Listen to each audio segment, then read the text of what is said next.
is when it all happens. Grandma gets the medicine. Grandma sat hunched in her chair by the window.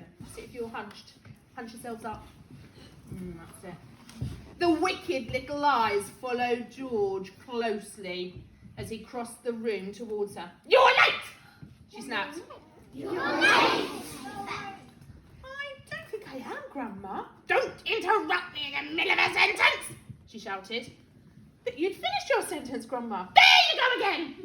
she cried. "Always interrupting and arguing. You really are a tiresome little boy. What's the time?" "It's exactly 11 o'clock, Grandma." "You're lying as usual. Stop talking so much and give me my medicine. Shake the bottle first, then pour it into the spoon and make sure it's a whole spoonful." "Are you going to gulp it all down in one go?" George asked her. "Or will you sip it?" "None of your business is what I do," the old woman said. "Fill the spoon!" "Fill the spoon!" As George removed the cork and began very slowly to pour the thick brown stuff into the spoon, he couldn't help thinking back upon all of the mad and marvellous things that had gone into the making of this crazy stuff. The shaving soap, the hair remover, the dandruff cure, the automatic washing machine powder, the flea powder for dogs, the shoe polish, the black pepper, the horseradish sauce, and all the rest of them, not to mention the powerful animal pills and powders and liquids and the brown paint. Open your mouth wide, Grandma. Open your mouth wide, Grandma. And I'll pop it in. And I'll pop it in. The old hag opened her small, wrinkled mouth, showing disgusting, pale brown teeth. "Here we go," George cried out. "Swallow it down." He pushed the spoon well into her mouth and tipped the mixture down her throat. Then he stepped back to watch the result. It was worth watching. Grandma yelled, "Ow!" and her whole body shot up, whoosh, into the air. It was exactly as though someone had pushed an electric wire through the underneath of her chair and switched on the current. She went up like a jack-in-the-box, and she didn't come down. She stayed up there, suspended in mid-air, about 2 feet up, still in the sitting position, but rigid now, frozen, quivering, the eyes bulging, the hair standing straight up on end. "Is something wrong, Grandma?" George asked her politely. "Are you all right?" Suspended up there in space, the old girl was beyond speaking. The shock that George's marvellous mixture had given her must have been tremendous. You'd have thought she'd swallowed a red-hot poker the way she took off from that chair.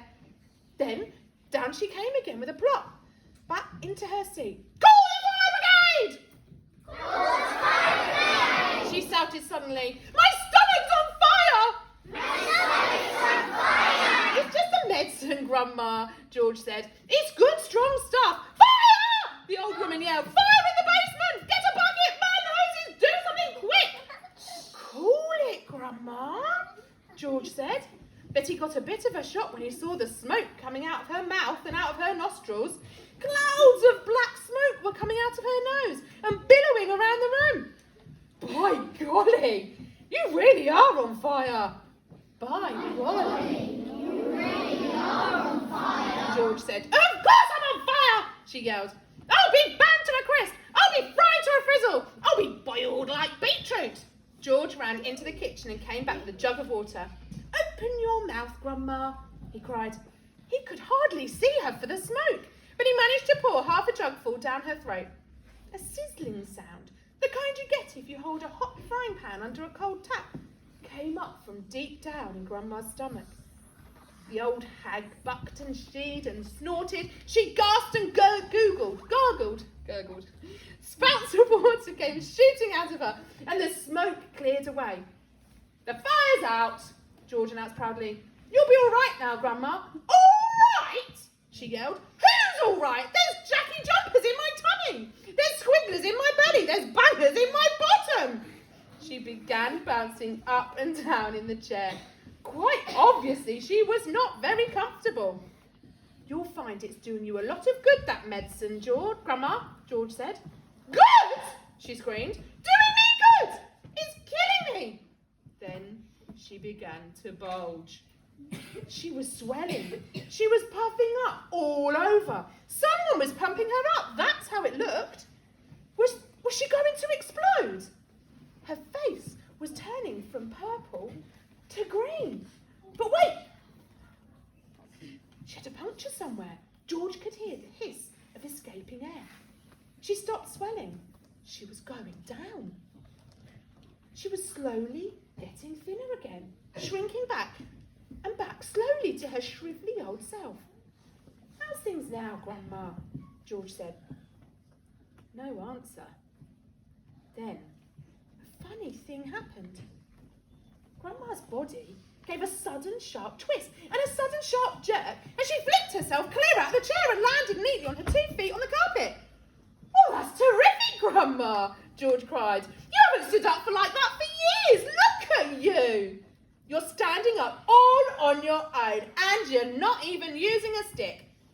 Grandma didn't even hear him. The frozen Popeye look was back with her again now. She was miles away in another world. Marvellous medicine, George told himself. He found it fascinating to stand there, watching what it was doing to the old hag. What next? He wondered. He soon found out. Suddenly, she began to grow. It was quite slow at first, just a very gradual inching upwards. Up, up, up, inch by inch, getting taller and taller, about an inch every few seconds.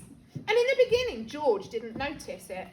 But when she had passed the 5'6" mark and was going on up towards being 6 feet tall, George gave a jump and shouted, "Hey, Grandma! You're growing! You're going up! Hang on, Grandma, you'd better stop now or you'll be hitting the ceiling." But Grandma didn't stop. It was a truly fantastic sight, this ancient, scrawny old woman getting taller and taller, longer and longer, thinner and thinner, as though she were a piece of elastic being pulled upwards by invisible hands. When the top of her head actually touched the ceiling, George thought she was bound to stop. But she didn't. There was a sort of scrunching noise and bits of plaster and cement came raining down. "Hadn't you better stop now, Grandma?" George said. "Daddy's just had this whole room repainted."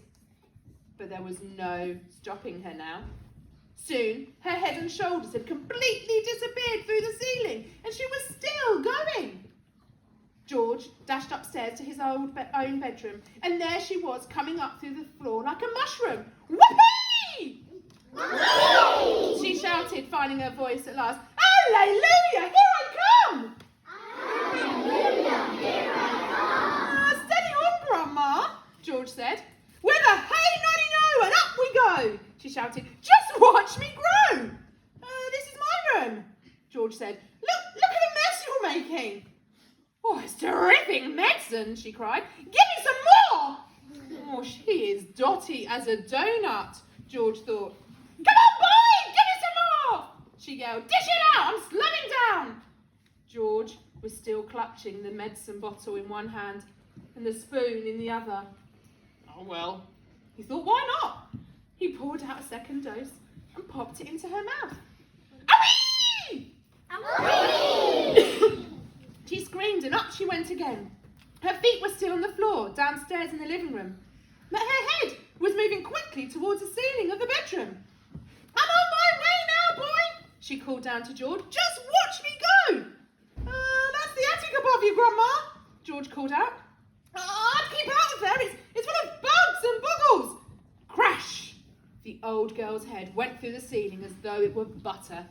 George stood in his bedroom gazing at the shambles. There was a big hole in the floor and another in the ceiling. And sticking up like a post between the two was the middle part of Grandma.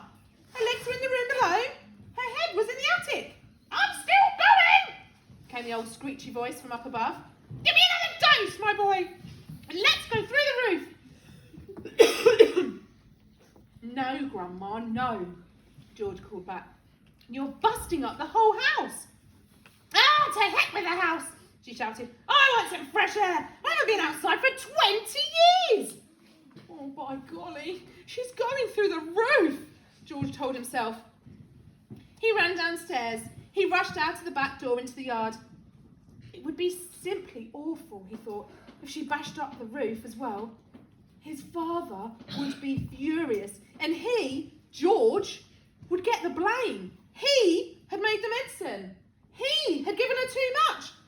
Please don't come through the roof, Grandma, he prayed. Please don't.